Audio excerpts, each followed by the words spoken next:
नमस्कार, मैं आनंद केवट एक बार फिर से हाजिर हूँ आपकी सेवा में एक नए वीडियो के साथ, एक नए टॉपिक के साथ।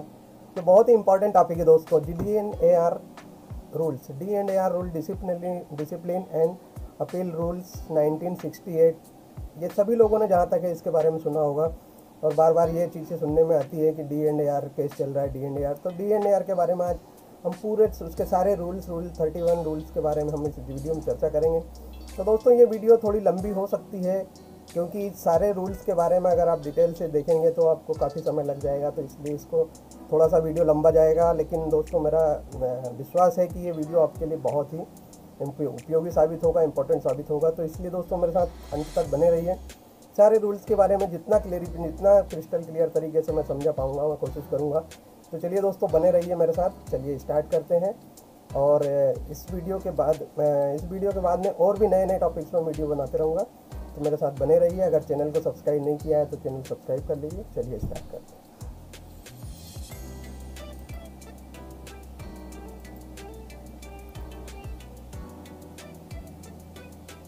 तो दोस्तों DNAR rule, discipline and appeal rule 1968, ये इस रूल का मतलब जो बना था ये 1968 में बना था।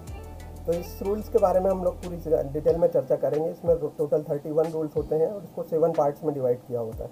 तो उन्हीं सभी की चर्चा होगी डिटेल से, एक रूल वन बाय वन सारे रूल्स के बारे में हम लोग चर्चा करेंगे। तो इसमें रूल नंबर 1 है दोस्तों, जिसमें कि उसका नाम दिया हुआ है, शॉर्ट नेम और उसका टाइटल और कमिटमेंट दिया होता है। ज़्यादातर सभी रूल्स में जो भी रूल्स बनते हैं उसमें शॉर्ट नेम और उसका कमिटमेंट पहले रूल नंबर में होता है और वो कब से इफेक्ट होगा। तो ये इफेक्ट हुआ था दोस्तों 1 अक्टूबर 1968 से इसको इन्फोर्स किया गया था, कमिटमेंट हुआ था इसका।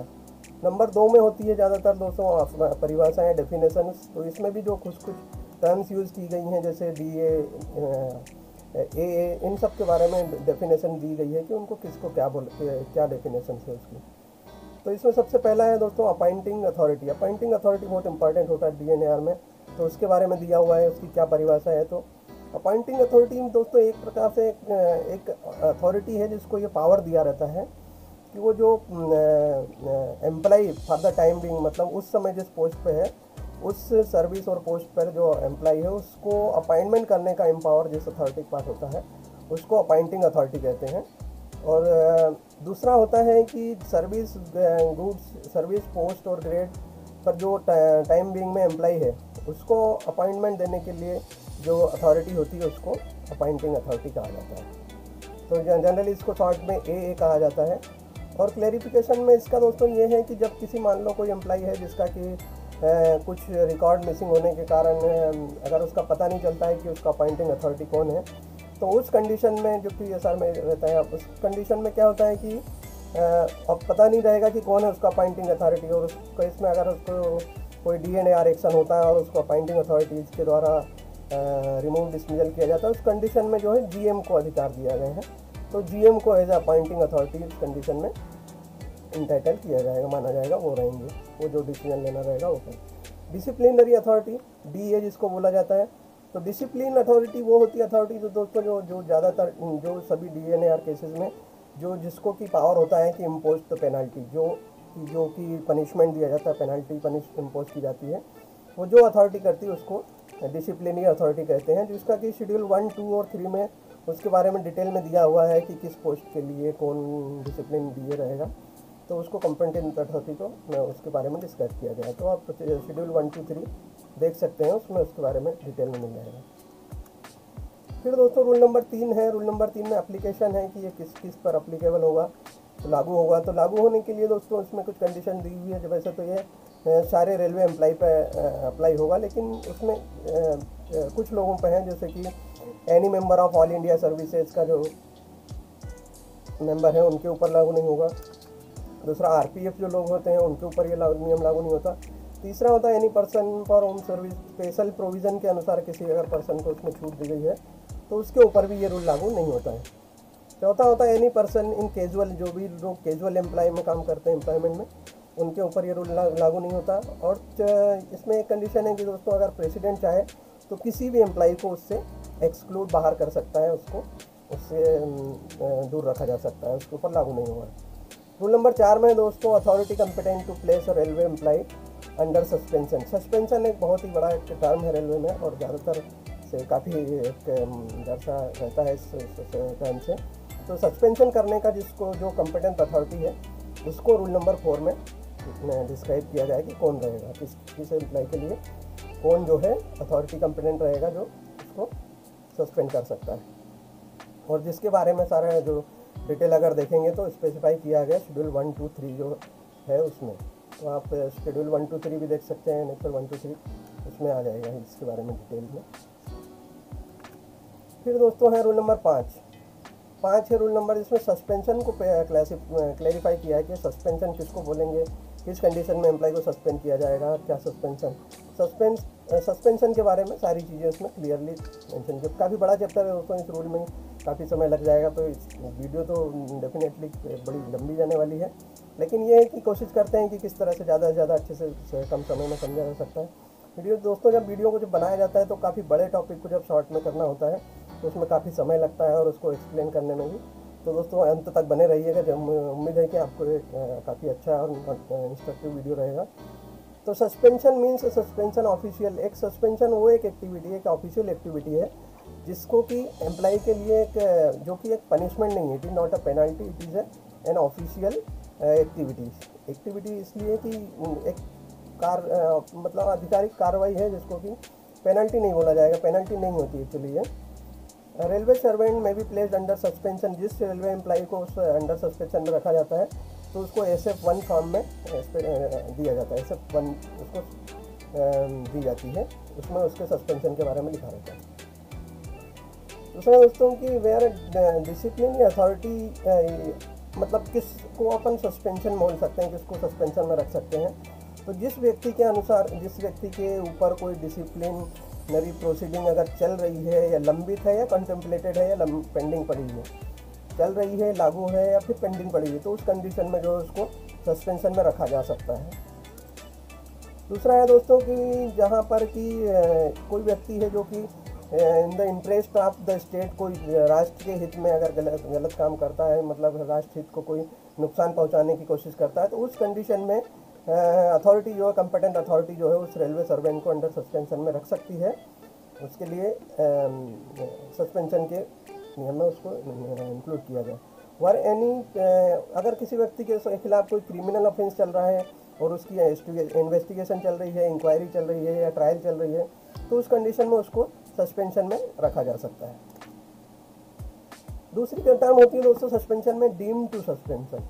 डीम टू सस्पेंशन मतलब उसका सस्पेंशन माना जाए, उसको सस्पेंड माना जाए इस कंडीशन को, तो उसके लिए SF2 दिया जाता है। वो डीम टू सस्पेंशन किस कंडीशन में रखा जाता है, तो उसके लिए रहेगा कि दोस्तों from the date of detention, अगर कोई व्यक्ति है जिसने कोई ऐसा क्रिमिनल ऑफेंस किया है और वो कस्टडी में जाता है, पुलिस कस्टडी में, एक्सीडिंग 48 आवर्स, तो 48 आवर्स से अगर ज़्यादा वो कस्टडी में गया तो उसको डीम टू बी सस्पेंडेड माना जाएगा।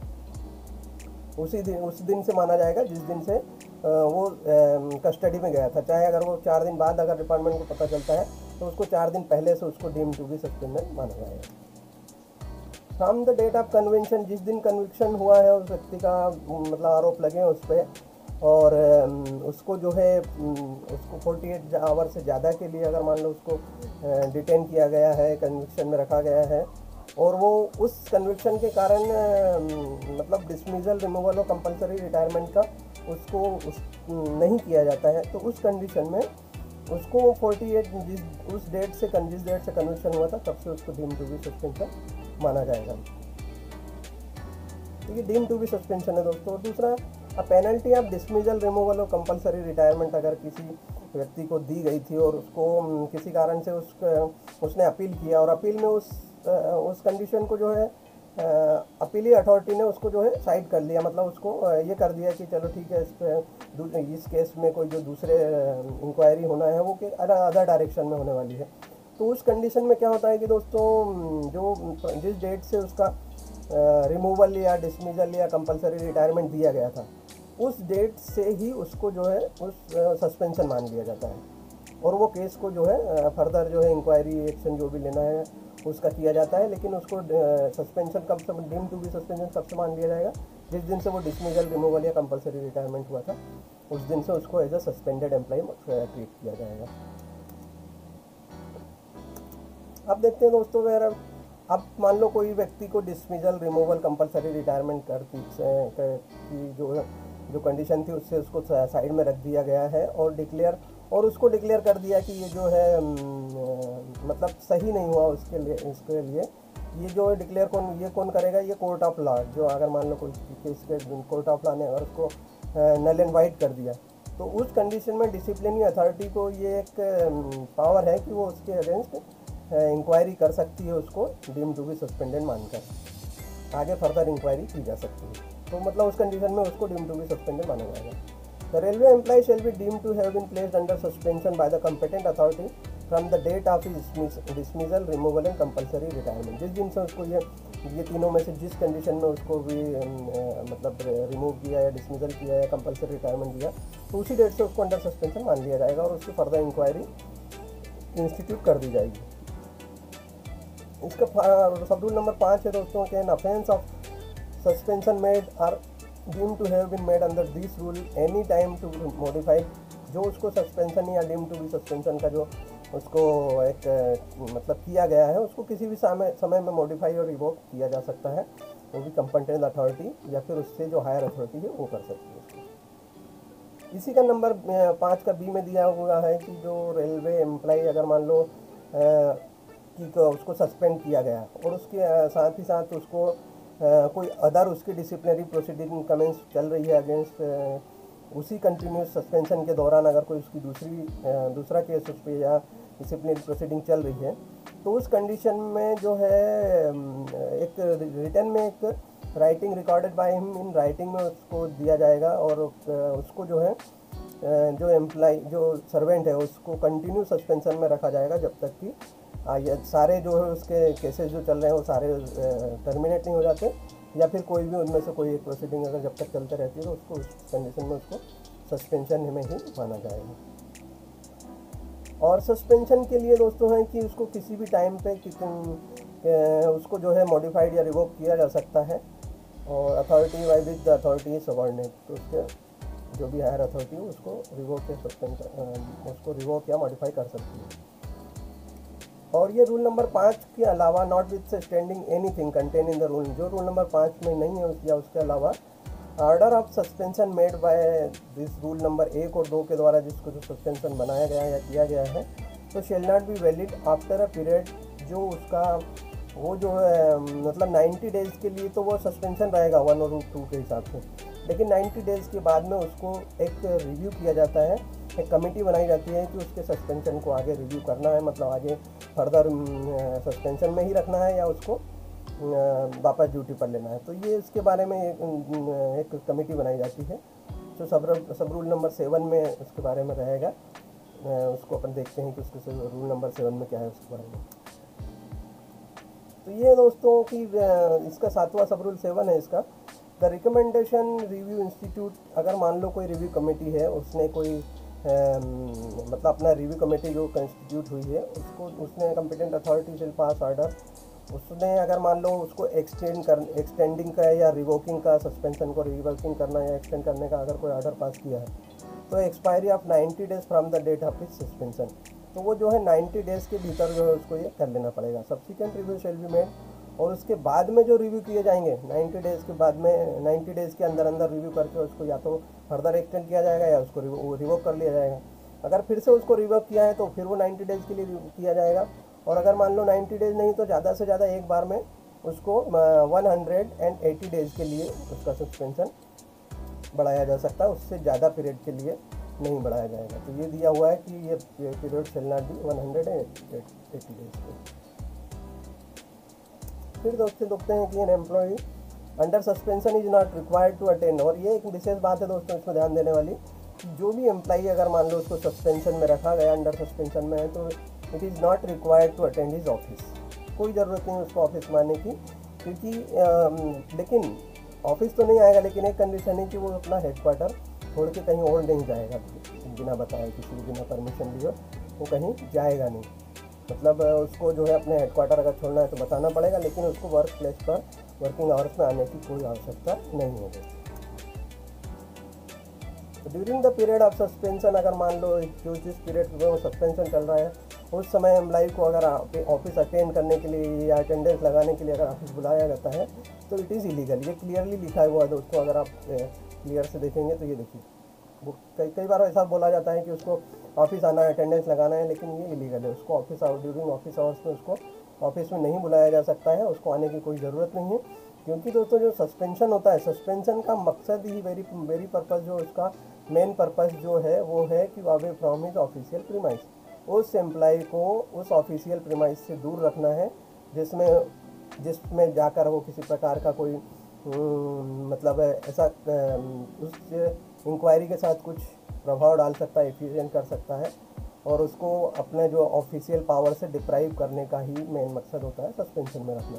तो इसलिए उसको ऑफिस आने की ज़रूरत नहीं है, उसको इलीगल बोला गया है क्लियरली।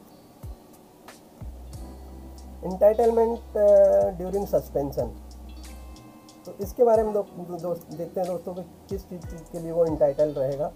तो इस सस्पेंशन के दौरान एक चीज़ मैं बता दूं, सस्पेंशन के दौरान जो एम्प्लॉय को जो सैलरी या जो पेमेंट मिलती है उसको बोलते हैं सब्सिस्टेंस अलाउंस। सब्सिस्टेंस अलाउंस जो होता है वो अलग अलग अमाउंट होता है, उसके बारे में हम लोग देखेंगे।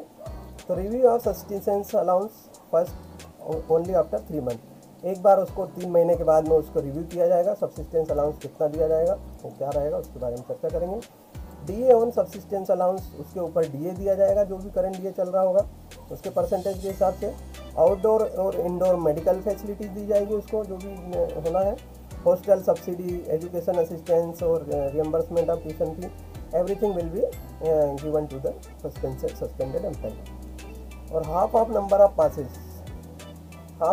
ऑफ पासेस मतलब जो जितने पास मिलते हैं उस एम्प्लॉय को, अगर वो गजेटेड ऑफिसर है तो उसको जितने पास मिलते हैं उस पास का 50% मतलब हाफ, अगर 6 मिलते हैं तो 3 पास दिए जाएंगे। और जो नॉन गजेटेड एम्प्लॉय है उसको सिर्फ साल में 1 ही पास दिया जाएगा, बट अगर उसने वो पास पहले ही अवेल कर लिया गया है तो उसको बाद में कोई पास नहीं दिया जाएगा उस साल के लिए। PLB जो बोनस मिलता है, प्रोडक्टिविटी लिंक बोनस, ये उसको पेएबल रहेगा, लेकिन वो कब रहेगा जब वो सस्पेंशन से बाहर आ जाएगा, मतलब रिवोकेशन ऑफ सस्पेंशन, और जब वो अपनी ड्यूटी रिज्यूम कर लेगा उस कंडीशन में उसको दिया जाएगा। टीए इनकेस आप अगर उसको टीए भी दिया जाएगा, अगर मान लो वो DAR इंक्वायरी के लिए अपने वर्क प्लेस से 8 किलोमीटर दूर के लिए अगर जाता है तो उसको टीए क्लेम किया जाएगा, टीए दिया जाएगा। और जो सस्पेंडेड एम्प्लॉय है उसका मान लो उसी पीरियड सस्पेंशन के दौरान अगर कुछ उसका प्रमोशन का कोई इशू चल रहा होगा या प्रमोशन का प्रोसेस चल रहा होगा और उसमें उस लिस्ट में अगर उसका नाम है तो उसका व्यक्ति का प्रमोशन के बारे में जो भी डिसीजन लिया जाएगा वो एक सीलबंद लिफाफे में रखा जाएगा, और जब वो रिवोकेशन ऑफ सस्पेंशन रहेगा उस समय उसको जो है इम्प्लीमेंट कर दिया जाएगा। मतलब उसको पता नहीं रहेगा कि क्या हुआ से उसका प्रमोशन का, उसको सीलबंद प्रोसीजर उसको कवर में रखा जाएगा। He cannot allow to leave headquarter, उसको जो है हेडक्वार्टर छोड़ने की अनुमति नहीं रहेगी, बशर्ते अगर discretion of the disciplinary authority अगर चाहे, उसकी इच्छा है, मन है, तो वो उसको जो है राइटिंग में लिखित में देने के पश्चात उसको जो है लीविंग हेडक्वार्टर की परमिशन दे सकता है। और दूसरा है दोस्तों सस्पेंडेड एम्प्लॉय यूनियन मेंबर, अगर वो किसी यूनियन का मेंबर है और वो सस्पेंड है किसी कंडीशन में और उसको अगर कोई मीटिंग या इलेक्शन वगैरह कुछ है तो उसमें वो जो पार्टिसिपेट कर सकता है और उसमें भाग ले सकता है। अब देखते हैं दोस्तों नेक्स्ट में सब्सिस्टेंस अलाउंस में ही कि क्या होता है। सब्सिस्टेंस अलाउंस में जैसा बता रहा था पहले, तो सब्सिस्टेंस अलाउंस जो होता है जो इक्वल टू लीव सैलरी, जैसे जो व्यक्ति अगर मान लो लीव पे जाता है और उस समय उसको जो सैलरी मिलती है उसका आधा अमाउंट उसको as a salary as a subsistence allowance plus DA उसको दिया जाता है। और उसमें ये जो है पहला जो सस्पेंशन पीरियड रहेगा वो 90 डेज, और 90 डेज के दौरान ही जो रिव्यू कमेटी रहेगी वो रिव्यू करेगी उसके सस्पेंशन को, और अगर मान लो वो सब्सिस्टेंस अलाउंस को कमेटी अगर चाहती है तो उस अमाउंट को 50% एक्सीड कर सकती है या फिर उसको रिड्यूस कर सकती है। इसका मतलब कहने का मतलब ये है कि अगर मान लो किसी व्यक्ति को 1000 रुपये सैलरी है उसकी और उसको लीव सैलरी है, उस कंडीशन में उसको 50% प्लस DA उसको मिलेगा सब्सिस्टेंस अलाउंस। और अगर मान लो 50% जो 500 रुपये हो गया और 500 रुपये का 50% मतलब 250 रुपये या तो उसको एक्सीड किया जा सकता है या उसको रिड्यूस किया जा सकता है, उसको मतलब प्लस DA। तो ये चीज़ आई थिंक समझ में आ गई हो कि अगर उसका जो भी उसको सब्सिस्टेंस अलाउंस मिल रहा था उसका 50% can be increase or can be decrease.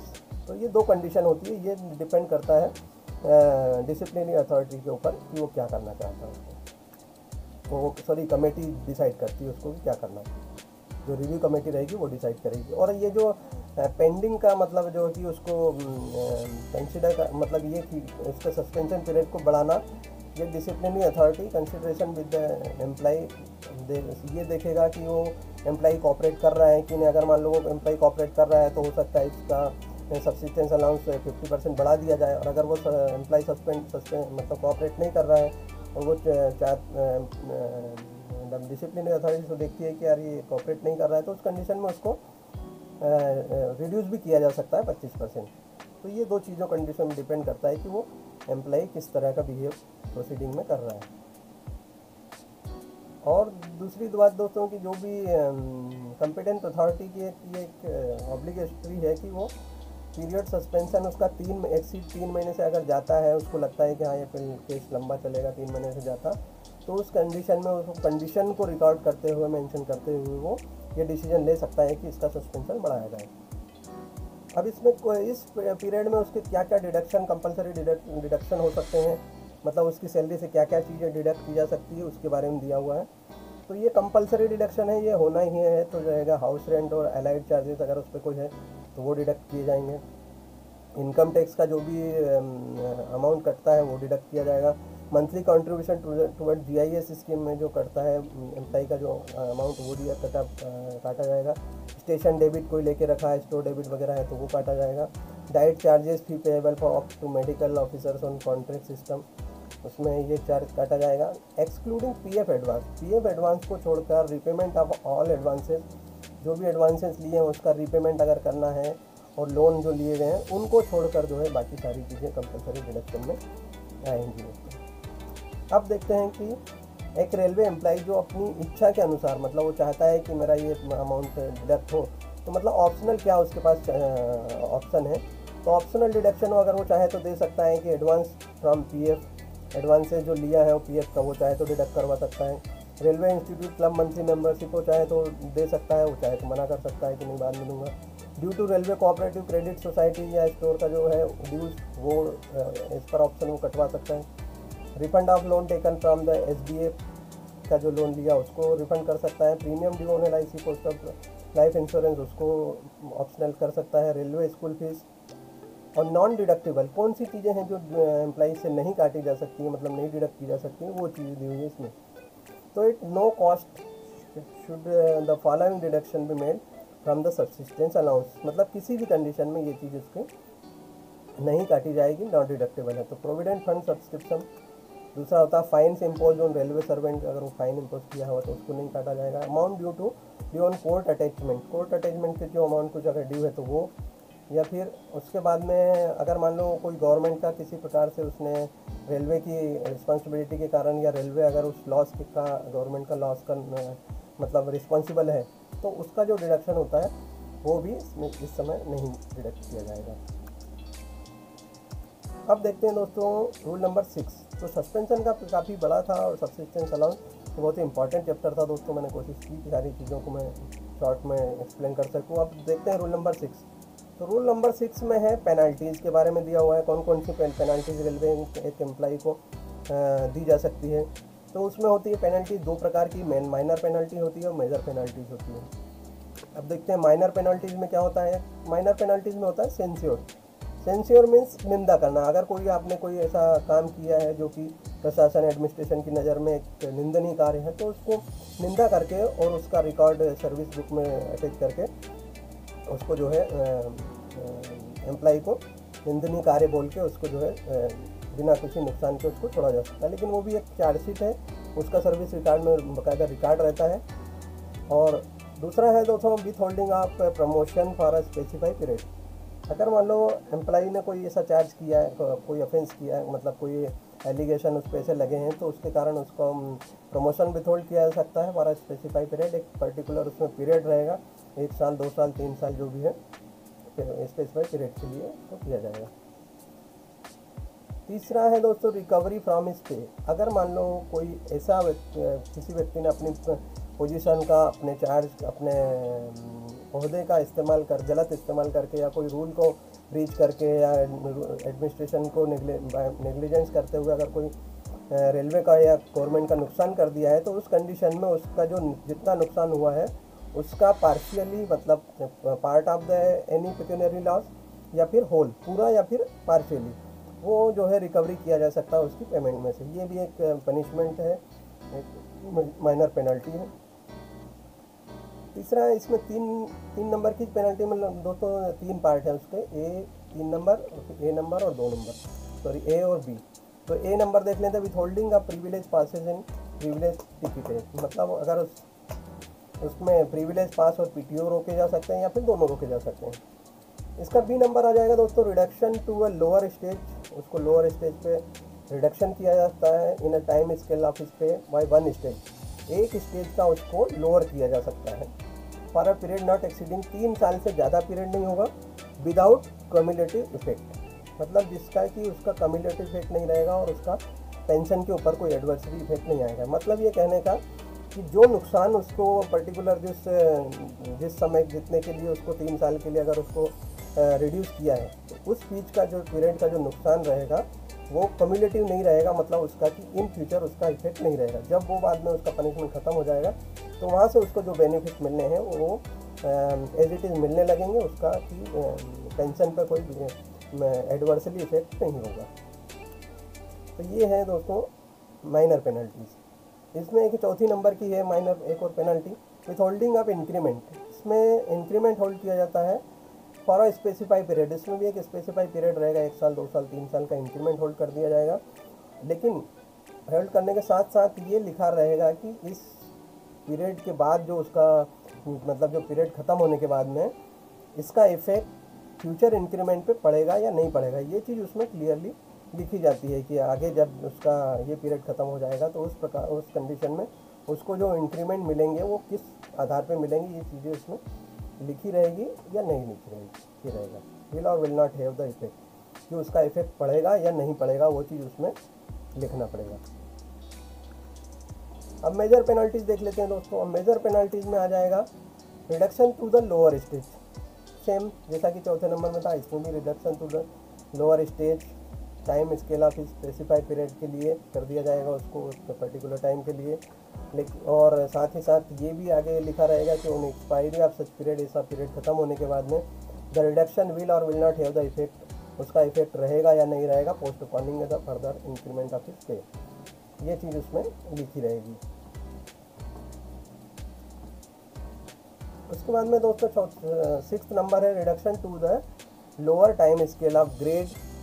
इस कंडीशन में ये जो था इसमें उसको टाइम स्केल पर लोअर किया जाएगा, लेकिन कितना लो किया जाएगा उसमें 1 स्टेज दिया हुआ था 4th नंबर में, लेकिन इसमें 1 ऐसा स्टेज नहीं लिखा हुआ है कि कितनी स्टेज पर भी उसको ब्रेक किया जा सकता है, 1 2 3 स्टेज पर भी उसको ब्रेक करके लाया जा सकता है। और जो 6वां नंबर है इसमें दिया हुआ था तो पे ग्रेड और पोस्ट और सर्विस के में उसको रिडक्ट किया जा सकता है, और उसमें भी ये फर्दर डायरेक्शन रहेंगे, विथ और विदाउट डायरेक्शन रहेगा या नहीं रहेगा कि उसको रिस्टोरेशन ऑफ ग्रेड पे उसको किया जाएगा और डिसिप्लिनरी अथॉरिटी में रिस्टोर द ग्रेड, उसके बाद में जो है उसको रिस्टोर किया जाएगा या नहीं किया जाएगा। उसके लिए विदाउट फर्दर विथ और विदाउट फर्दर डायरेक्शन के उसको ये कंडीशंस उसमें दी जाएगी कि उसको पोस्ट और ग्रेड और service which he was reduce, उसको जहाँ से रिड्यूस किया गया था उसकी सीनियरिटी क्या रहेगी, पे on restoration of that grade और पोस्ट और सर्विस, और उसकी पे क्या रहेगी जब उसको रीस्टोर कर दिया जाएगा पोस्ट और सर्विस के लिए। तो ये है दोस्तों 6वीं पेनल्टी। अब उसके बाद में आते हैं हम लोग 7वीं पेनल्टी पे। तो 7वीं होती है कंपलसरी रिटायरमेंट। तो दोस्तों कंपलसरी रिटायरमेंट की कंडीशन में जब कोई ऐसा ऑफेंस कर दिया कि एम्प्लॉई को रिटायरमेंट के सारे बेनिफिट देके कंपलसरी उसको रिटायर कर दिया जाता है, चाहे उसकी सर्विस कितनी बाकी हो, तो उसको बोला जाता है कंपलसरी रिटायरमेंट। उसको रिटायरमेंट लेना होता है सारे बेनिफिट के साथ में। 8वें नंबर पे आ जाती है रिमूवल फ्रॉम सर्विस, उसको रिमूव कर दिया जाता है सर्विस से मतलब निकाल देना, रिमूव कर देना। और dismissal from service which shall ordinary be a qualification of employment under the government. Dismissal का मतलब हो जाता है तो जो जनरली एक होता है कि उसको डिसमिस कर दिया जाता है, मतलब उसके बाद में वो किसी गवर्नमेंट जॉब के लिए एलिजिबल नहीं रहेगा, मतलब उसको बर्खास्त कर दिया कि गवर्नमेंट जॉब के लिए नहीं एलिजिबल नहीं होगा वो। तो ये हो गई 9 टाइप की जो उसको पेनल्टीज हो गई, जिसमें कि मेजर और माइनर पेनल्टी में मेनली 4 पेनल्टीज है, लेकिन 3 नंबर में 3 और पेनल्टी जुड़ जाती है। इसका मतलब है तो 4 और 2 6 पेनल्टी माइनर हो जाती है। वहीं 5 पेनल्टीज जो हो जाती है वो मेजर पेनल्टी हो जाती है। टोटल 11 पेनल्टीज होती हैं। कभी कभी ऑब्जेक्टिव में ऐसा पूछा जाता है कि टोटल कितनी पेनल्टीज होती हैं, तो या तो उसमें 11 आंसर आएगा, लिखा रहेगा, या फिर 9 रहेगा। तो 9 भी सही है और 11 भी सही है अगर as per condition. In case आप, और दूसरी कंडीशन जब डिसमिसल या रिमूवल किया जाता है, तो अगर मान लो कोई रनिंग स्टाफ का एम्प्लॉई है और उसके द्वारा किसी प्रकार से अगर ट्रेन का कोलिजन हो जाता है, तो उस कंडीशन में 8 और 9 में ही उसको पनिशमेंट दिया जाएगा। 8वें नंबर और 9 में, मतलब रिमूवल या फिर डिसमिसल ही किया जाएगा। ये कंडीशन रहती है उसमें। और अगर मान लो स्पैड होता है, सिग्नल पासिंग एट डेंजर अगर कोई करता है किसी के साथ तो हो जाता है, तो उस कंडीशन में उसको नंबर 5 और नंबर 6, नंबर 5, नंबर 6, 5 से लेकर 9 तक के बीच में कोई भी पेनल्टी उसे दी जा सकती है। अगर मान लो इसमें से कोई उसको पेनल्टी नहीं दी जाती है, ये दोनों पेनल्टीज में, जो स्पैड में और कोलिजन में, तो वो किस कंडीशन पे नहीं दी गई है, एम्प्लॉय नहीं दी जा रही है, उस कंडीशन को उसमें इन राइटिंग उसको मेंशन करना होता है कि उसमें किस कंडीशन के कारण उसको ये चीज़ नहीं दी गई है। तो दोस्तों ये था पेनल्टीज़ के बारे में।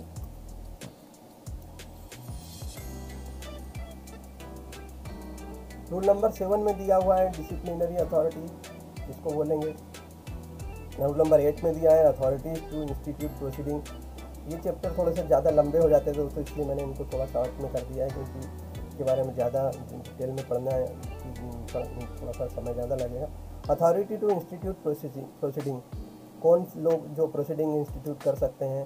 And procedure for imposing major penalties के बारे में, ये एक इम्पॉर्टेंट है, चलो इसको डिस्कस कर लेते हैं।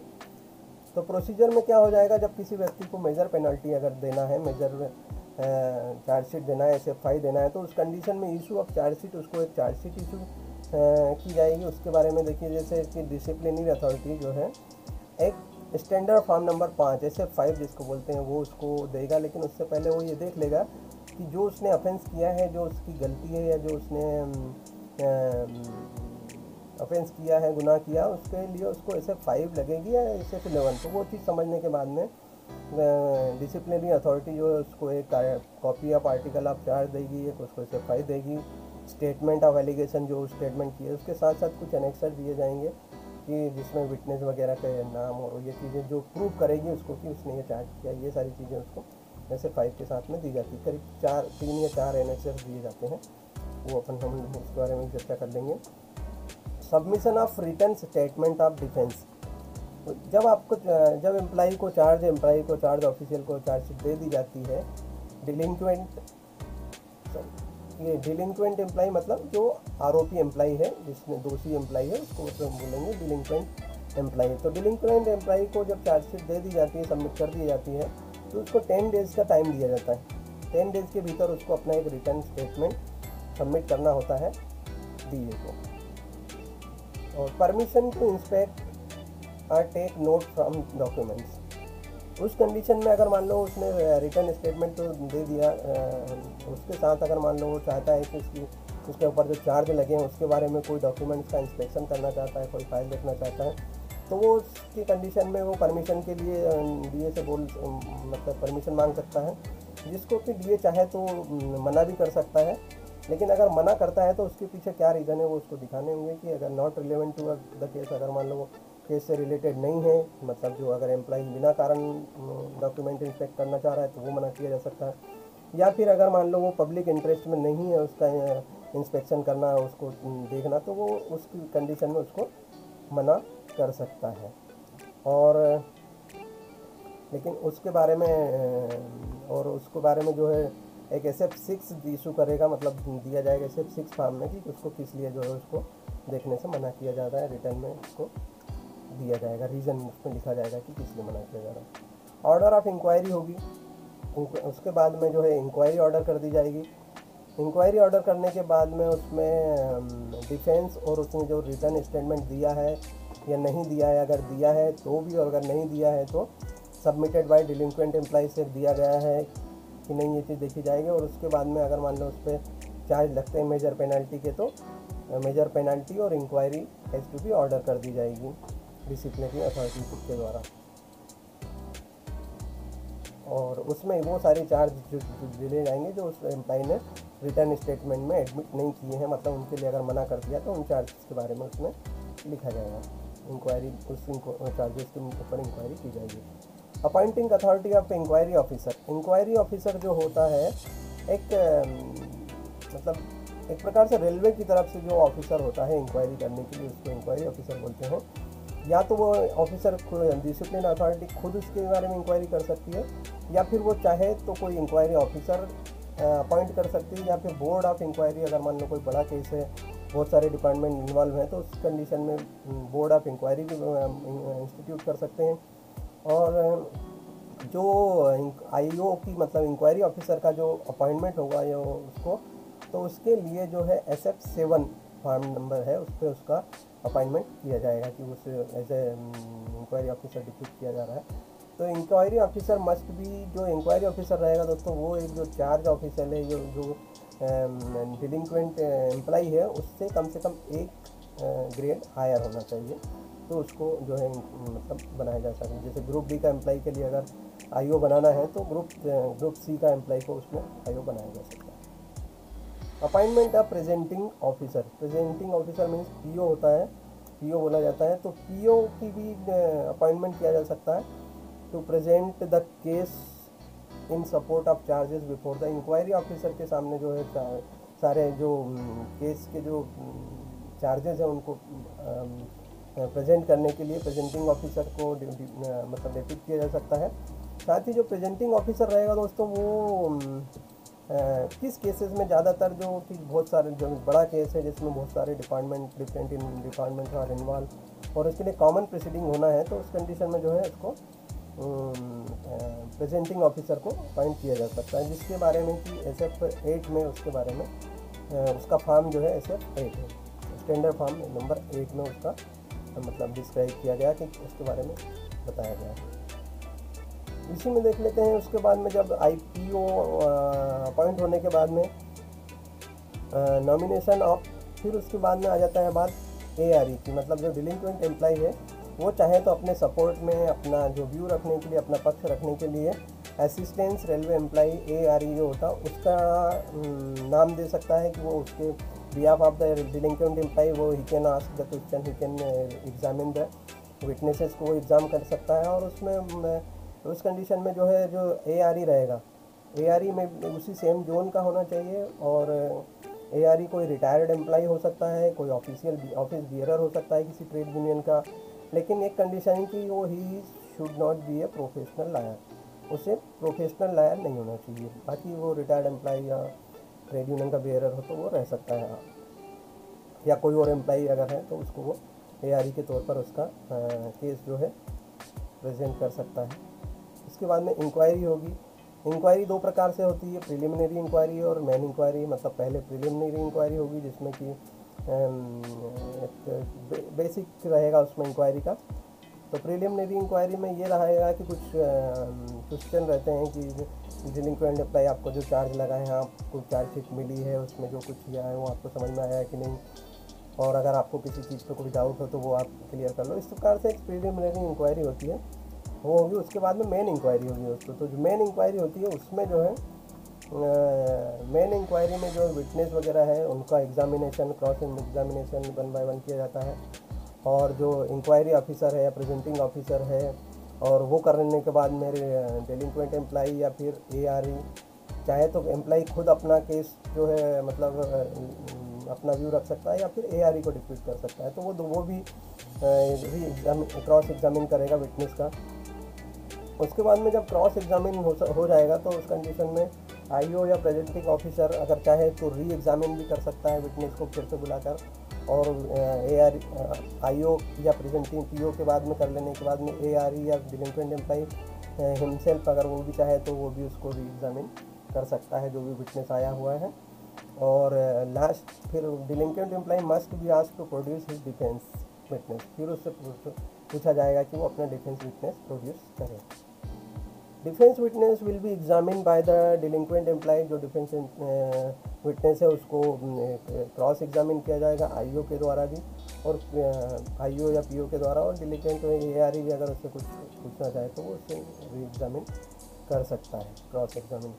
उसके बाद में during the course of inquiry all relied upon documents की जो भूमिका है उसको एग्जिबिट किया जाएगा सब उनके सामने। जो भी डॉक्यूमेंट्स थे उनके बारे में सारी चार्जशीट के साथ में रिलाइड अपॉन डॉक्यूमेंट्स सबमिट किए जाएंगे, एग्जिबिट किए जाएंगे। After exhibition of relied of document to the delinquent employee या ARE should ask to produce his defence document, उसके पास अगर कोई डिफेंस डॉक्यूमेंट अगर है तो वो उनको प्रोड्यूस करने के लिए बोला जाएगा। और फिर the inquiry officer should particularly being notice the charge employee of the evidence has gone against the charge employee during the course of inquiry whether he has anything to say against, अगर employ को कुछ उसके बारे में कुछ अगर against में कुछ कहना है तो वो कह सकता है। At the end of inquiry दोस्तों इस प्रकार से इंक्वायरी का एंड होता है, और इंक्वायरी में जो है प्रोवाइड एंड अपॉर्चुनिटी, तो चार्ज एम्प्लॉय को एक अपॉर्चुनिटी दी जाती है, एक अवसर दिया जाता है कि वो अपना ओरल या रिटर्न जो है डिफेंस स्टेटमेंट मतलब नोट करा सकता है, और इसके लिए उसको 10 डेज़ का टाइम भी दिया जाता है कि 10 दिन के अंदर वो कुछ स्टडी करना चाहे या कुछ अपना स्टेटमेंट वो रिटर्न में देना चाहे कुछ सलाह लेके, तो वो उस दिन 10 दिन का समय रहेगा। उसके बाद में रिटर्न सबमिशन देना पड़ेगा उसको, रिटर्न अपने जो रिटर्न में जो अपना भी व्यू है उसको देना पड़ेगा। और on receipt of delinquent employee defence in inquiry करने के बाद में अथॉरिटी ऑफेंस का ग्रेविटी समझेगा, और उसके बाद में पेनल्टी टू बी इम्पोज की कौन सी पेनल्टी देना है उसके बारे में सोचा जाएगा। Submission of inquiry report and findings, inquiry report का सबमिशन और फाइंडिंग्स रूल नंबर 9 में द इंक्वायरी ऑफिसर से submit the inquiry report and finding to disciplinary authority in 2 copy. Inquiry officer के पास में जब पूरी रिपोर्ट हो जाएगी इंक्वायरी रिपोर्ट के फाइंडिंग्स निकालने के बाद में वो 2 कॉपी में जो है डिसिप्लिनरी अथॉरिटी को वो रिपोर्ट सबमिट कर देगा। रूल नंबर 10 में दिया हुआ है दोस्तों forwarding of inquiry report, inquiry report को फॉरवर्ड करना, फाइंडिंग्स जो निकले हैं उसको डिसिप्लिनरी अथॉरिटी और डिलिंक्वेंट एम्प्लॉय को सबमिशन करना, ओरली और रिटर्न फाइनल डिफेंस, उसका जो फाइनल डिफेंस है उसको ओरली और रिटर्न में फाइनल कर देना। After going through the inquiry report and finding inquiry officer disciplinary authority want to, अगर डिसिप्लिनरी अथॉरिटी चाहे तो उसको जो चाहे मतलब चाहे तो मेजर या माइनर पेनल्टी डिलिंक्वेंट एम्प्लॉय को दे सकता है। It should forward a copy, उसकी एक कॉपी जो है एम्प्लॉय को finding the delinquent employee within the 15 day notice to submit, उसको 15 दिन का समय दिया जाएगा कि वो अपना ओरल या रिटर्न फाइनल डिफेंस सबमिट कर सकता है 15 दिनों के पीरियड में। फिर इसके बाद में जो मेजर या माइनर पेनल्टी जो है उसको प्रोड्यूस की जाएगी। ऑर्डर ऑफ डिसिप्लिनरी अथॉरिटी जिसको स्पीकिंग ऑर्डर बोलते हैं, तो स्पीकिंग ऑर्डर जो 15 दिन का समय दिया गया था एम्प्लॉय को सबमिट करता है या नहीं करता है, उस 15 दिन का समय बीत जाने के बाद में disciplinary authority should inquire entire inquiry report and finding written defence में जो भी है उसके फाइंडिंग इंक्वायरी जो है उसको सबमिट करेगा। Proper application mind self speaking उसको जो है इम्पोजिशन उसमें पेनल्टी को इम्पोज करने के लिए कि कौन सी वो पेनल्टी उस पर इम्पोज करना चाहता है। Speaking order should contain in brief, जो स्पीकिंग ऑर्डर रहेगा मतलब जो चार्जशीट रहेगी उसमें क्या क्या चीज़ रहेंगी। The charge levied against the delinquent employee, कौन कौन से चार्ज उसके ऊपर लगाए गए हैं उसके बारे में शॉर्ट में लिखा रहेगा। उसके बाद में द बेसिस ऑन विच, वो क्या बेस है जिसके एक या प्रत्येक जो चार्ज लगे हुए हैं वो प्रूव होते हैं या नहीं प्रूव होते हैं उसके बारे में लिखा रहेगा।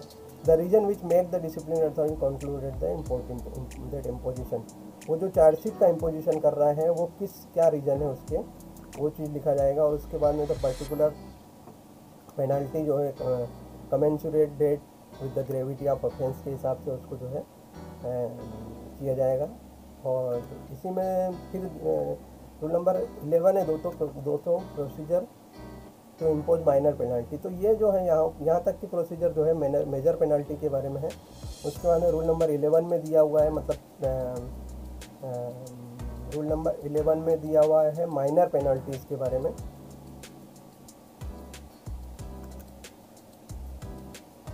और दोस्तों माइनर पेनल्टी का मैंने डिटेल में नहीं लिखा है, लेकिन माइनर पेनल्टी इस प्रकार से होती है कि जो भी चार्ज लगे एम्प्लॉय के ऊपर, एम्प्लॉय को एक डीए जो है उसके ऊपर चार्ज को देते हुए उस पर एक चार्जशीट इशू कर दी जाती है।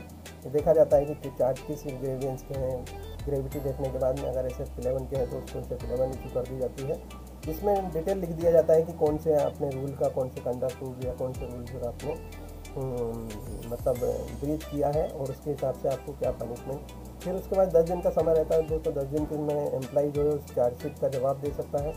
जब चार्जशीट का जवाब दे देगा वो, उसके हिसाब से फिर DA विचार करेगा कि चार्जशीट के हिसाब से उसको कौन सा पनिशमेंट उसके लिए है या नहीं है, या उसको या चाहे तो वो कैंसिल भी कर सकता है या फिर उसको एज इट इज़ रख के उसको पनिशमेंट भी दे सकता है उसको। तो ये तो ऐसे मतलब माइनर पेनल्टी जो होती है SF 11 के केसेस में होता है, तो उसका मैंने इसमें डिटेल में नहीं लिखा है दोस्तों, तो उसका एक शॉर्ट मैंने रिव्यू आपके सामने रख दिया है। अब देखते हैं रूल नंबर 12। अब रूल नंबर 12 जो होता है, और एक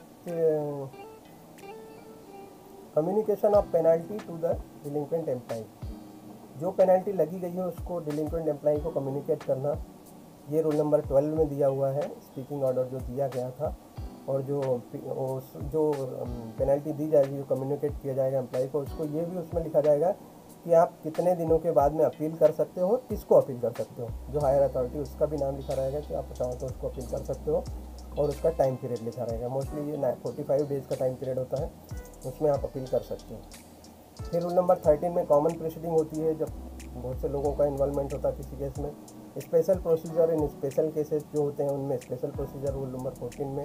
रूल नंबर 15 में आ जाता है provision regarding railway servant lent to state government. Railway servant को अगर मान लो स्टेट गवर्नमेंट में भेजा है तो उस कंडीशन में क्या इंक्वायरी होगी, वो रूल नंबर 15 में। रूल नंबर 16 में दिया जाएगा जो प्रोविज़न दिए गए हैं कि वो अगर मान लो कोई ऑफिसर सेंटर फ्रॉम सेंटर और स्टेट से अगर कोई ऑफिसर आपने बोरो किया है तो उसके लिए क्या प्रोविज़न रहेंगे, उसके बारे में दिया गया। अब देखते हैं अपील। अपील क्या चीज़ें होती है, अपील क्या होता है। अपील जब किसी एम्प्लॉय को चार्जशीट दे दी जाती है, पनिशमेंट डिसाइड कर दिया जाता है, तो चाहे तो एम्प्लॉय उसके अगेंस्ट में, मतलब उससे अपना पक्ष रखते हुए अपने अपील कर सकता है हायर अथॉरिटी से कि मुझे ये जो चार्ज लगे हैं उनको कम किया जाए इस टाइप से। और उस कंडीशन को जो अपील की जाती है, जो विनती की जाती है, उसको बोला जाता है अपील। रूल नंबर 17 में है दोस्तों order against no appeal lies. ऐसे ऑर्डर जिसके अगेंस्ट में अपील नहीं की जा सकती है। कौन कौन से ऑर्डर हैं उनको देख लेते हैं। Any order made by president. अगर प्रेसिडेंट ने अगर कोई ऑर्डर बना कर दिया गया है तो उसके अगेंस्ट कोई अपील नहीं की जाएगी। Any order of an interlocutory nature. वार्ताकार नेचर का जो इंटरलॉक्यूटरी मतलब वार्ताकार नेचर का जो प्रकृति का जो ऑर्डर रहेगा उसमें के लिए अगेंस्ट में कोई अपील नहीं की जा पाएगी। और any order passed by inquiry officer in course of an inquiry. Inquiry के दौरान अगर कोई ऑर्डर आईओ ने पास किया तो उसके अगेंस्ट अपील नहीं की जा सकती।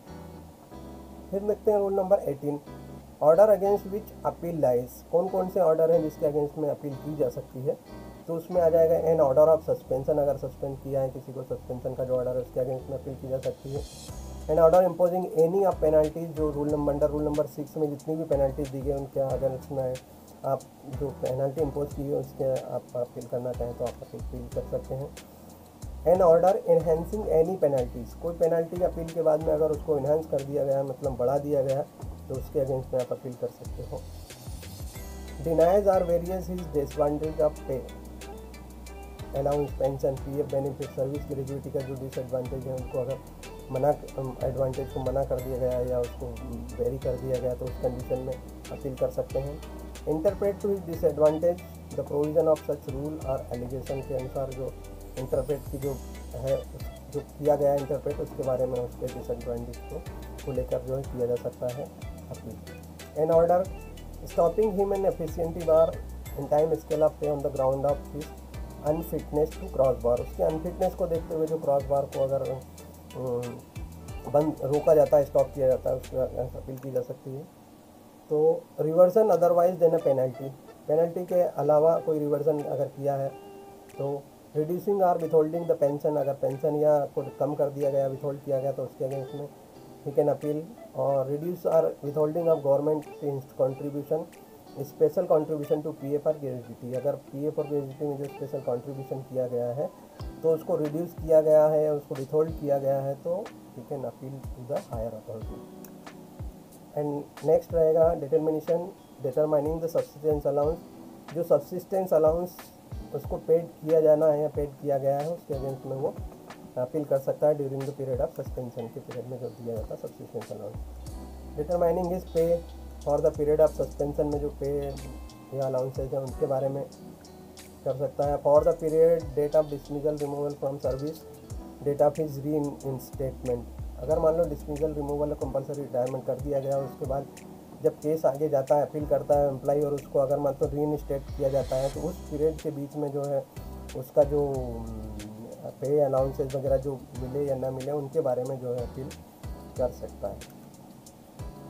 Determination of period of his suspension, date of his dismissal, compulsory retirement and date reinstatement to duty, मतलब अगर मान लो उसको डिसमिसल रिमूवल या कंपलसरी रिटायरमेंट कर दिया है ना, उसके बाद में उसको री इंस्टेट किया जाता है तो उस कंडीशन का जो बीच का जो पीरियड रहेगा, मतलब डिसमिसल रिमूवल से और री इंस्टेट के बीच के पीरियड को as a period spend on duty for any purpose, कारण अगर ऐसी कंडीशन बनती है तो उसमें अपील वो कर सकता है कि उस पीरियड को जो है पीरियड स्पेंड ऑन ड्यूटी और एनी अदर पर्पज के लिए किया जाए. रूल नंबर 19 है दोस्तों. हाँ तो दोस्तों रिमेनिंग पार्ट को स्टार्ट करते हैं. थोड़ा सा मैं एक बार रूल नंबर 19 में देखेंगे अपीलीट अथॉरिटी कौन रहेगा. अपीलीट अथॉरिटी में railway servant including a person who is removed, जिसको कि रिमूव कर दिया जाएगा, मतलब चीज के बिना निकाल दिया गया है. He may refer appeal to the specify, rule number 18 के अनुसार वो जो है अपील कर सकता है टू शेड्यूल 1 to 3 में जो दिए गए रहेंगे अथॉरिटीज़ रहेगी उनको अपील कर सकता है. It shall always be authority next higher to D, जो डी है जिसने उसको डी था उसने उसको अगर मान लो रिमूव या किया था, रिमूव या डिसमिसल किया था तो उससे नेक्स्ट हायर अथॉरिटी को अपील कर सकता है. और दूसरी बात है कि अगर मान लो जो डी था वही डी अगर मान लो प्रमोट होकर नेक्स्ट हायर अथॉरिटी बन जाता है तो उस कंडीशन में वो उसके भी हायर अथॉरिटी को मतलब ये अपील कर सकता है.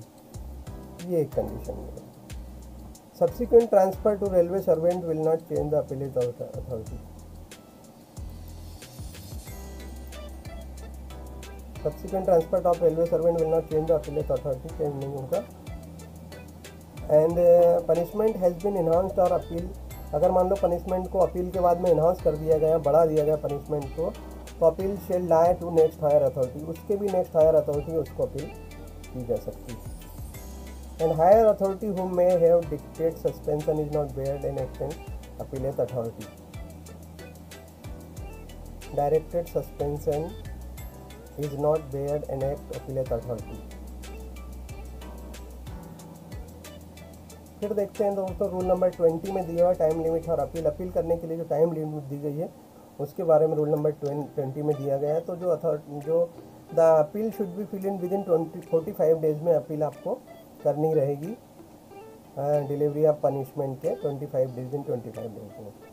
और अगर मान लो किसी कारण से अगर मान लो वो ये 45 डेज में अगर अपील नहीं कर पाता और अगर उसके बाद जो रीज़न है सफिशिएंट कॉज दिखाता है तो उस कंडीशन में अपीलेट अथॉरिटी उसको कंसीडर कर सकता है, मतलब उसको टाइम पीरियड जो है उसको माफ़ कर सकते हैं और उसके बाद में भी अपील को रिसीव कर सकता है. रूल नंबर 21 में दिया है contents of appeal.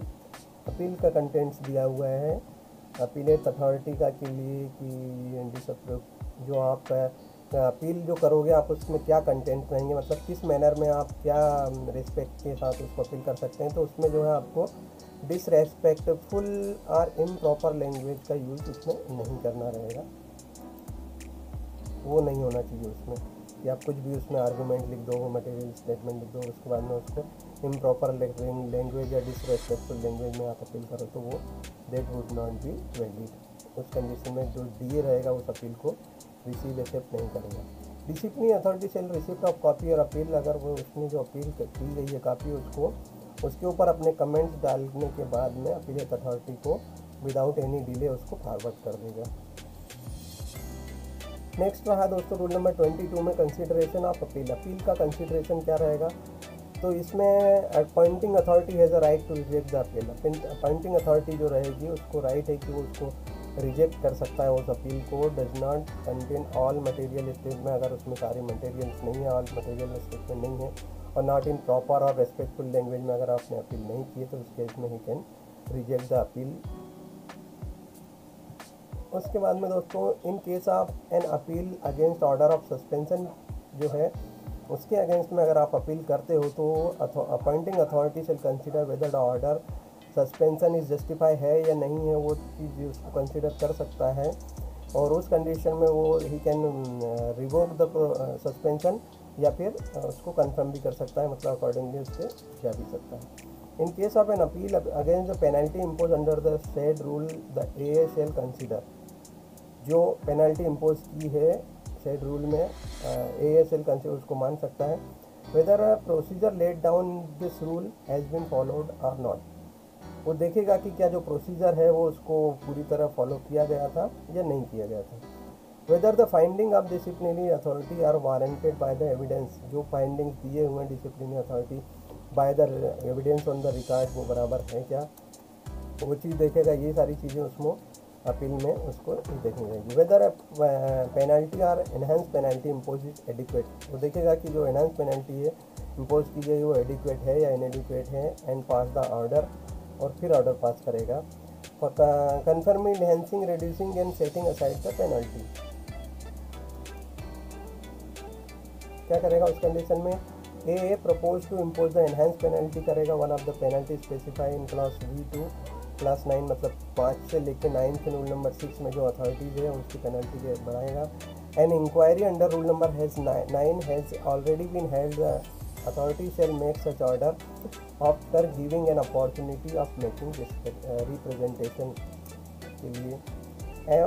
If an inquiry under rule number 9 में अगर कोई inquiry has not already been held in this case, अगर नहीं हुई है, itself hold such inquiry and direct that such inquiries be held thereafter on a consideration of proceeding of such inquiry such order as it may be deemed fit। उसके बाद में rule number 23 में आ जाएगा implementation of order in appeal.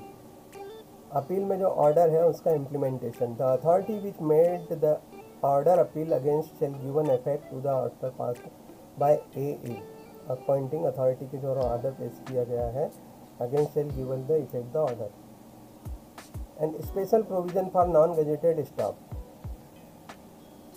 जो non gazetted staff है उसके लिए स्पेशल प्रोविजन भी हुआ। Whether the penalty of dismissal, removal, compulsory retirement, reduction और withholding of the increment has been impose, जिस पर इम्पोज किया गया है, the appellate authority may at its discretion, उसके ऊपर उसकी इच्छा के ऊपर इसके डिस्क्रेशन के ऊपर डिपेंड करता है, consider it necessary give the non gazetted railway servant a personal hearing before disposing the of the appeal. Appeal को डिस्पोज करने से पहले वो चाहे तो नॉन गजेटेड स्टाफ को पर्सनल हियरिंग उसकी कर सकता है, डिस्क्रेशन। फिर इसमें दूसरा है कि group C, railway servant who has been dismissed, remove, compulsory retired from service after his appeal shall be dispose within 45 days thereafter में अप्लाई टू GM। 45 डेज के बाद में ही can apply to GM for revision के लिए। In this application he may if he choose request to GM to refer the case of railway, अगर उस condition में अगर GM अगर वो चाहता है request the GM to refer the case to the railway rates tribunal में कर सकता है for advice before the dispose of the revision. Petition डिस्पोज करने के लिए वो RAT में रेफ़र कर सकता है। And for a group D employee railway servant dismiss removal compulsory retire किया जाता है तो appeal has been dispose within 45 days में डिस्पोज कर दी जाएगी। देयर आफ्टर में अपील, उसके बाद में अपील कर सकता है the DRM senior most admit या फिर senior most administrative grade officer of revision of a penalty, उस पेनल्टी को रिवीजन के लिए कर सकता है। And the authority shall thereafter impose of the revision. Rule number 25 में दिया हुआ है दोस्तों रिवीजन। रिवीजन के लिए जो रिवीजन इन डिसिप्लिनरी केसेस में जो रिवीजन होता है, only railway board GM and officer not below the rank of deputy head of department और DRM are empowered to revise any order. मतलब DRM या HOD के अलावा किसी या GM not below rank deputy HOD के अलावा या DRM के अलावा किसी और को ये ऑर्डर रिवाइज करने की अथॉरिटी नहीं है। To them revise authority may act as an under. फिर दूसरा देखते हैं कि an action to enhance penalty shall be in initial more than 6 month. जो एनहांस पेनल्टी के है shall be initiated more than 6 month के लिए after the date of order, more than 1 year after the date of order we revised in case where the proposed to reduce or cancel the penalty.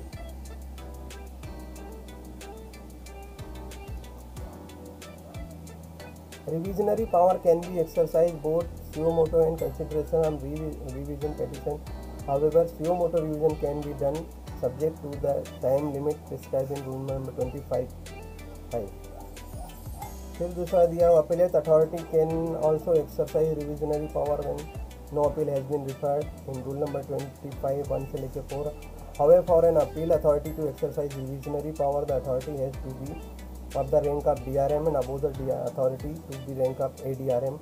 Can't exercise revisionary power वो नहीं कर सकता है happen to the appellate authority in case revisionary power will be exercise by the appellate authority considering suo motu revision. The revisional authority has to be higher in rank than the appellate authority. Appellate authority से ज़्यादा का higher मतलब रिविजिंग authority होना चाहिए। And appeal has been referred, उसके पास appeal refer कर दी जाएगी। And the limit prescribe made by the appellate authority rule number 25 का 5 RS DNA rule expired. The above stipulation does not apply to the made by the president द्वारा अगर कोई कर दिया गया तो उसको नहीं अप्लाई किया जाएगा उस कंडीशन में। अगर मान लो ये पॉइंट था, the action to enhance the penalty shall not been initiated more than 6 month and after the date of order और more than 1 year after the date of order to be revise in case it proper to reduce cancel the penalty. Rule number 25 में आ जाएगा review. The president may at any time either his own motion अपने आप कर सकता है, otherwise review and order pass by these rules. उसके बाद में दिया हुआ है दोस्तों कि स्टैंडर्ड फॉर्म कौन कौन से हैं उसको समझ लेते हैं। Standard forms for using SF1 दिया जाता है ऑर्डर ऑफ सस्पेंशन, SF2 दिया जाता है ऑर्डर ऑफ डीम्ड सस्पेंशन के लिए SF2, SF3 दिया जाएगा certificate to be furnished by suspended railway employee के द्वारा एक वो दिया जाएगा सर्टिफिकेट कि वो कहीं और जॉब नहीं कर रहा है, मतलब सस्पेंशन पीरियड के दौरान। उसके बाद में SF4 दिया जाए रिवोकेशन ऑफ सस्पेंशन के लिए SF4 दिया जाता है, अगर उसको रिवोक करना है सस्पेंशन को SF4 पे किया जाएगा। SF5 chargesheet for major penalty के लिए सभी लोग जानते हैं। SF6 दिया है refusing to permission to inspect the documents को इंस्पेक्ट करने के मना करने के लिए दिया जाएगा। उसके बाद SF7 दिया जाता है दोस्तों अपॉइंटिंग ऑफ IO या फिर बोर्ड ऑफ इंक्वायरी को अपॉइंटमेंट किया जाता है SF7 फॉर्म के ऊपर। SF8 के ऊपर किया जाता है प्रेजेंटिंग ऑफिसर को। SF9 पहले थी, इसका डिलीट कर दी गई है ये। उसके बाद में देख लेते हैं SF10 disciplinary action in common proceeding में जो डिसिप्लिनरी एक्शन लिया जाता है SF10 फॉर्म दिया जाता है। SF10A appointing of inquiry officer in common proceeding में अगर इंक्वायरी ऑफिसर अपॉइंट करना है तो उसके लिए SF10A दिया जाता है। और पर्सनल अगर इंक्वायरी ऑफिसर मतलब करना है नॉर्मल केसेस में तो उसके लिए SF7 दिया जाता है। SF10B दिया जाता है अपॉइंटमेंट ऑफ प्रेजेंटिंग ऑफिसर अगर अपॉइंट करना है तो SF10 दिया जाएगा प्रोसीडिंग चार्जशीट इन माइनर पेनल्टी। और उस कंडीशन में प्रेजेंटिंग ऑफिसर को मतलब नॉमिनेशन या अपॉइंटमेंट SF10B पे किया जाता है। SF11 chargesheet for minor penalty के लिए SF11। उसके बाद में दिया जाता है SF11A in case charge sheet is initiated for minor penalty in case where inquiry is essential, जहाँ पर इंक्वायरी इसेंशियल हो और उसको माइनर पेनल्टी दी गई हो तो वहाँ सब SF11A दिया जाता है।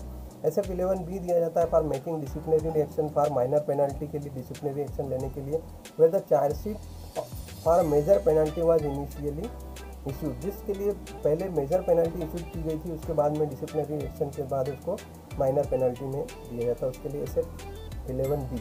SF12 दिया जाता है memorandum where action is propose under rule number 14 का 1, और इसी में दोस्तों एक रूल नंबर 14 का सेकंड होता है। अगर वो उस रूल नंबर 14 के सेकंड के अनुसार किसी भी एम्प्लॉई को बिना किसी इंक्वायरी के, बिना किसी नेचर ऑफ जस्टिस के उसको रिमूव या डिसमिस किया जा सकता है, वो एक एक्सेप्शनल केस है उसको रूल नंबर 14 का सेकंड।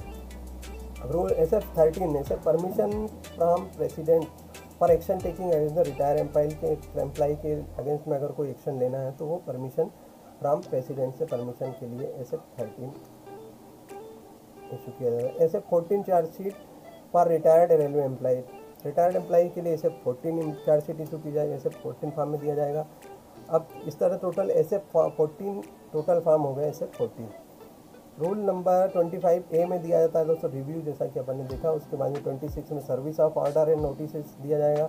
26A में दिया जाएगा services of order notice on behalf of railway board और प्रेसिडेंट के बिहाफ में अगर दिया जाएगा तो 26A में। 27 में power to relax time limit to condone delay. उसके बाद में rule number 28 supply a copy of commission advice. 29 में अपील एंड सेविंग। 30 में दिया जाएगा रिमूवल ऑफ डाउट। 31 में rights to submit petition to the president. ये रूल नंबर 31 में दिया हुआ है, अधिकार दिया गया है कि आप प्रेसिडेंट को अपनी पिटिशन सबमिट कर सकते हो अगर आपके साथ कोई इनजस्टिस हुआ है तो उस कंडीशन में। तो दोस्तों ये था मेरा वीडियो DNAR के ऊपर 1968 के ऊपर पूरा कंप्लीट एनालिसिस मैंने किया है, जितना मुझसे कोशिश हो सकी थी अच्छे तरह से एक्सप्लेन करने का। तो बाकी दोस्तों अगर आप इसी टाइप की किसी और वीडियो के लिए अगर इंटरेस्ट रखते हैं तो आप मेरे साथ बने रहिए। मैं कोशिश करूँगा कोई नए वीडियो के साथ में नेक्स्ट टाइम के लिए। तो अगर इसी बीच अगर मान लो आपको मेरा ये वीडियो पसंद आ रहा हो और अच्छा लग रहा हो तो मुझे इनकरेज करने के लिए प्लीज़ लाइक, शेयर और कमेंट्स करें। और अगर अभी तक आपने चैनल को सब्सक्राइब नहीं किया है तो प्लीज़ चैनल को सब्सक्राइब कर लें, ताकि आपको मेरी वीडियोज़ के बारे में जो वो मिलती रहे या नोटिफिकेशन मिलता रहे। तो चलिए दोस्तों यहीं पर अब मैं अपनी वीडियो को समाप्त करता हूँ। तब तक के लिए मुझे इजाज़त दीजिए और अपना ध्यान रखिए, खासकर इस लॉकडाउन के पीरियड में अपनी तबीयत का, अपने परिवार का, और इसी के साथ मेरे साथ बने रहिए और अपने नॉलेज को अपडेट करते रहिए और मुझे इसके बारे में कमेंट्स करते रहिए। तो चलिए दोस्तों इसी के साथ मैं आपसे विदा लेना चाहूँगा। आपका दोस्त, आपका प्यारा साथी आनंद आपको गुड नाइट के साथ इजाज़त चाहता है। Good night.